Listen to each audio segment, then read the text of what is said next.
Nerdking with another One Piece chapter review. Today we will be going over One Piece chapter 1158 in full, so if you're not caught up, make sure to get the fuck on out of here right now! Let's go! One Piece chapter 1158, titled Rocks vs. Herald. We continue with our Yamato's pilgrimage cover story, and in this one, we got some fucking lore. Kozuki Moria is on the grave. This is the hero of Wano, and as y'all might have put two and two together, yes, this is the full name of Gecko Moria.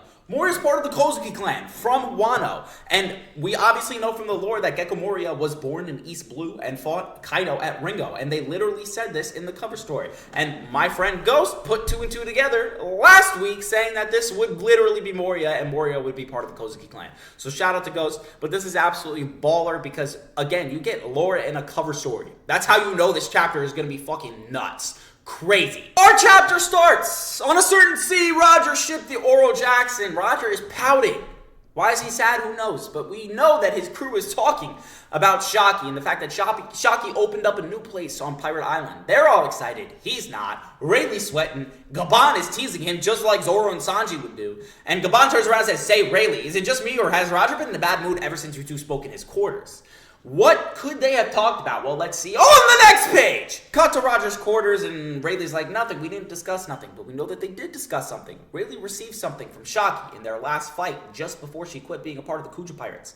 Roger's like, did she seem off? Because it seems like she was sick. I was worried she stepped down because of her health, but you're telling me she gave you something during battle? And Rayleigh's like, yo, I was speechless. And Roger's like, this is a love letter, because it deadass says from Shaki, come and make me yours. Boy, Shaki got the real Shaki rolling the dice. Shaki, ready for that Rayleigh, ready for that sword. Oh my goodness. Gracious me, oh my. Roger's like, you're not interested, right? Rayleigh's like, a little bit, but I want to be a pirate. And he's like, well, I fucking don't. That's hilarious. This is hilarious. Now, obviously, Zoro and Luffy would never have, like, an interaction like this because Luffy just does not give a fuck about women, like, at this point, at least what we've seen.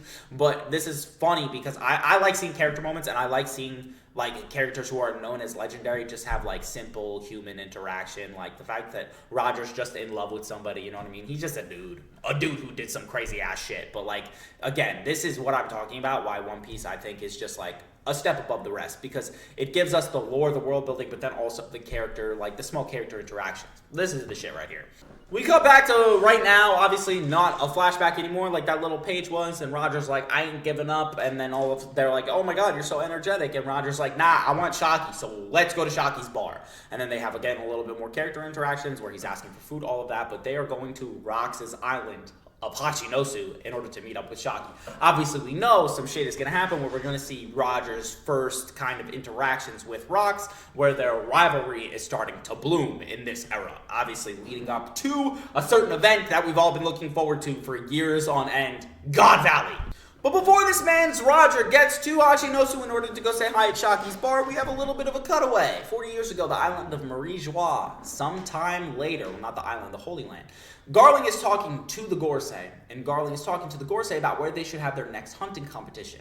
He stopped briefly at that island known as God Valley. It's a non-affiliated state, but they tried to get them affiliated, and the people said no. They have a lot of resources, and Garling saw something in particular that was an outrageous discovery that he thought the Great One, Imu, will surely be pleased. So he's suggesting to the elders here that in 2 years' time that they strongly urge you to hold the next hunt at God Valley. Now, what was this item that he possibly could have found? My first hypothesis is that it is the second devil fruit that Rox was looking for. Remember how a few chapters ago, he said he needed 2 devil fruits in order to conquer the world. One of them was Elbath, the other one was a legendary fruit. We have no idea what it is.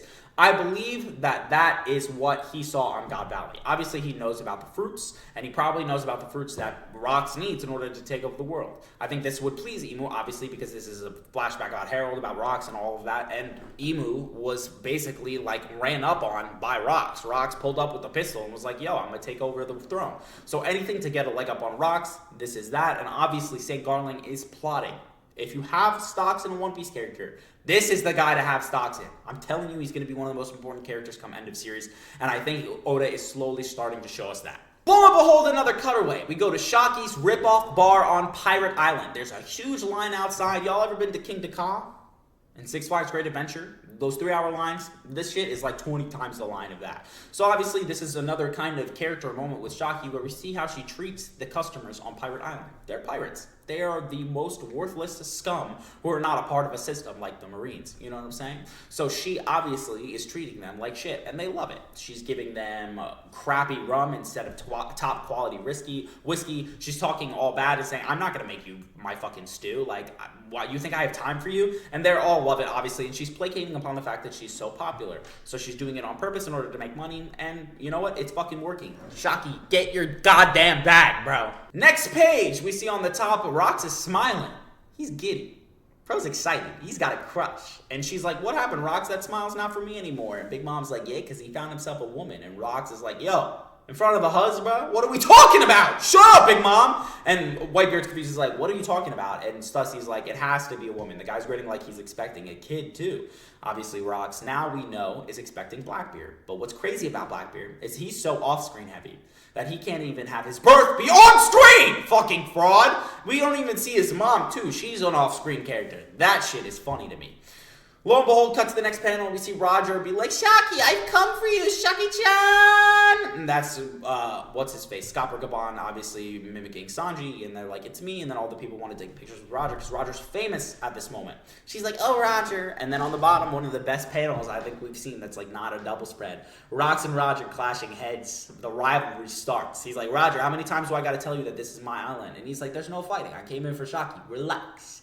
Slow your roll. Calm down, you porcupine. No fighting here.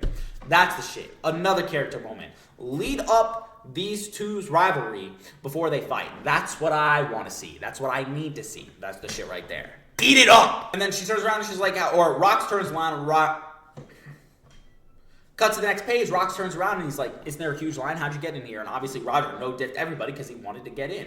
So Newgate turns around and he's like, I can't stand them. They're noisy. Like, give me my tab, bro. Like, I'm out. And of course Shocky uses her looks and she's like, Roger, where's Rayleigh? And Roger's like, yo, Rayleigh's on the shit. Like, he doesn't want to see you. Relax. And Gloriosa jumps on Roger and she's like, Roger, I want you, please. And Roger's like, you too lovey-dovey. And Gloriosa's like, if Shocky did that shit to you, you would be all over her, bro. What are you talking about?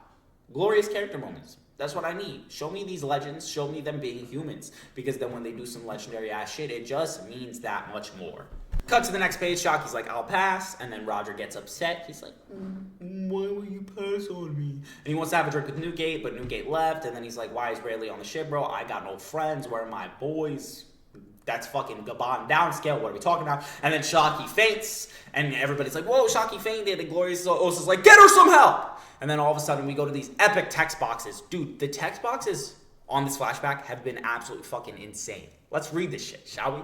Shakyaku's rules ensured that anyone coming to the island to visit her establishment would be granted safe passage. Even the fiercest of pirates would keep the peace if they crossed paths, but back at sea, all bets were off. Again, kind of implicating the fact that the next time Rox and Roger would see each other, they were going to fight.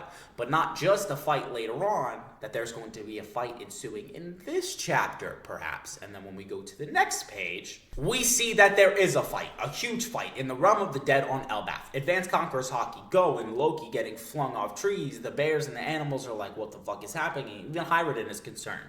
You see Harold and Rox clashing, Advanced Conquerors Hockey style. They back off, and Rox is like, Harold, the government's really got you wrapped around their finger. Harold's like, I was torn. Trust me, I didn't want to kill one of my friends, like, in order to join the world government. And Rox is like, you bowed at the end. You're a dumbass being used as a tool. And Rox is spitting. Dude, they're using this man hardcore.